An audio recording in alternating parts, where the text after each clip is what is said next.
Morning. Okay, so I read something on Facebook this morning that said something to the effect of, I made notes to make sure I get it, that every time you speak your truth, you break the chains off of an ancestor that couldn't speak theirs. And I thought that was just really cool. I was, just inspiring, if you will. Well, and then I started like thinking on that, and it just started thinking about, how traditions, if you will, doing the same thing, as your ancestors did.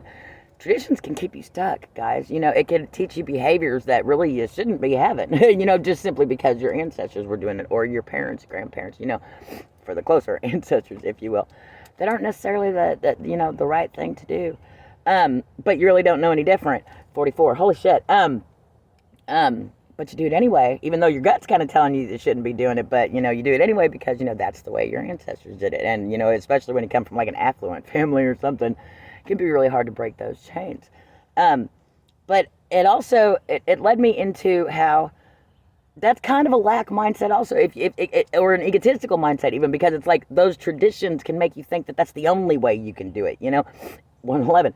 And I see this a lot in religion, that this religion is the only way you can do it. That's the only way you can get to God is through this. This is the only way you can do this. There's a lot of different ways to reach God. Each one of us is individuals. So for you saying that your way is the only way you can do that, that's a really egotistical mindset, because that guy over there is not you. You know what I'm saying? He's got to find his own way to the divine. You've got to find your own way to the divine.